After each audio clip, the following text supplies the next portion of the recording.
I sincerely hope that this is the first and last time that I get to see Steve Carell in an outfit like this. Never again, please. The incredible Burt Wonderstone stars Steve Carell, Steve Buscemi, Jim Carrey, Alan Arkin, and Olivia Wilde, as well as James Gandolfini. This movie is like The Prestige, the comedy version. It is the story of dueling magicians of all different types. Steve Buscemi and Steve Carell, now these guys are friends. They grew up together, they discovered magic together when they were kids. The film opens with them getting their first magic kit and they become friends, and all of a sudden it just cuts to them and now they're adults and they're running this incredibly cheesy magic show in which they dance and make people disappear, put swords through doors while people are inside, you know, all that kind of stuff. This is where they meet Olivia Wilde's character, who becomes their assistant in the magic show. Jim Carrey is kind of like the Chris Angel mind freak type. He's the guy who stands out on the street and crowds watch him, and he sticks nails in his head and he sets himself on fire and walks on hot coals. He's not really a magician per se, he basically does bodily harm stuff, but the fact is Burt Wonderstone's show ain't really drawing a crowd anymore because everyone wants to go see Jim Carrey perform. This starts a big rivalry between these guys, and now we have our comedy. Now I like virtually all of the talent involved with this film. I've enjoyed Steve Carell in the past, I think he's a funny guy. I've loved Steve Buscemi in various films. Jim Carrey is one of my favorite comedians from the 90s. I grew up with that guy, watching every comedy he did, laughing my butt off until I was crying. And I was excited to see this movie simply because of that talent, but I gotta say, this movie really isn't that funny, and that's very sad for me to say. See, when a movie's trying to be funny like this movie is, it needs to have characters that you can at least relate to in some way,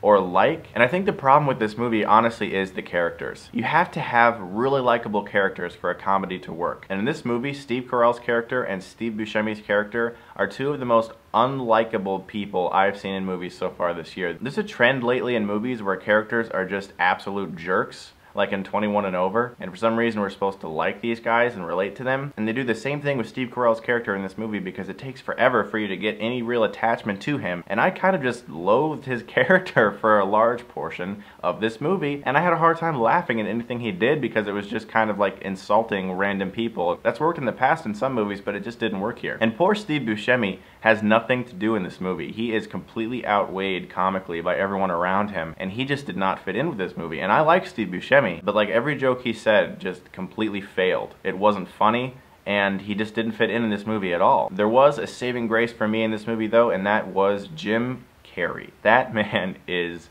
hilarious.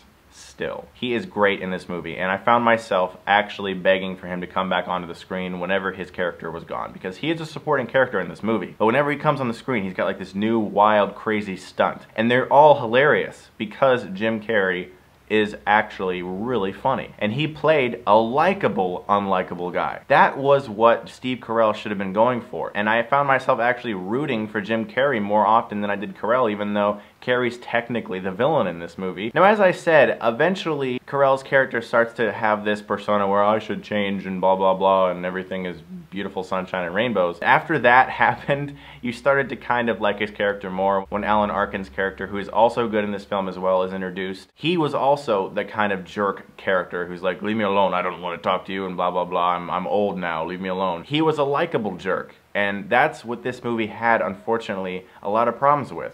All of the characters were jerks, but only a few of them were actually likable jerks. And it kind of seemed like the director and the screenwriter were like giving every single actor some joke bit. And some of these actors just don't do joke bits. Like James Gandolfini is in this movie, who is a very good actor, but when he's trying to do these Adam Sandler-like jokes, it just didn't work. And the same goes for the inclusion of Mohr in this movie, and I don't even know what he's doing. It was painful, okay, because I was at an advanced screening of this film, and the theater was like 100% full, like almost every seat filled. And Mohr's on screen telling jokes, and there was literally not even a chuckle amongst the entire like 400 people in this theater.